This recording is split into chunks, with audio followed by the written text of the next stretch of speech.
Lorsqu'un tigre dévore une antilope, il ne se demande pas s'il fait le bien ou le mal. Il n'y a ni culpabilité ni justification. Cet acte fait simplement partie de son mode de survie et de la chaîne alimentaire.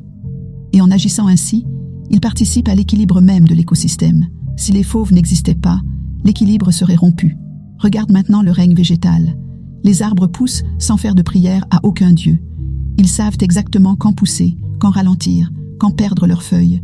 Et parfois, tu verras même des arbres s'écarter, laisser de l'espace pour que d'autres arbres puissent grandir. Aucune compétition, seulement l'intelligence de la vie. Regarde une graine.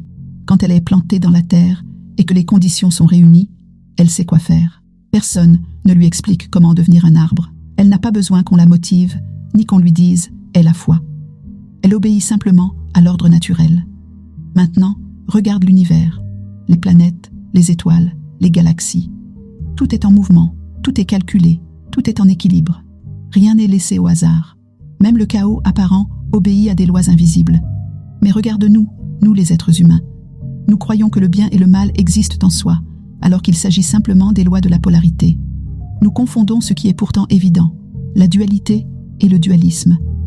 Nous avons inventé un Dieu doté d'émotions humaines, un Dieu qui punit certains et récompense d'autres. Et pendant ce temps, nous avons de la difficulté à comprendre qu'il existe des lois naturelles qui régissent entièrement nos vies, des lois impartiales, précises, immuables. En réalité, c'est en observant l'ordre naturel, en regardant la nature, que nous finirons par comprendre notre propre nature, et que nous comprenons enfin ce que nous avons appelé Dieu depuis tout ce temps. La nature elle-même est la manifestation de Dieu devant nos yeux. Elle nous parle. Elle nous enseigne chaque jour, silencieusement, parfaitement. C'est ainsi que les anciens ont compris qui était Dieu, en observant, en s'alignant, en écoutant la vie. Alors pose-toi cette question. Et si tu souffrais depuis tout ce temps simplement parce que tu n'avais pas encore compris l'équilibre? Paix et bénédiction.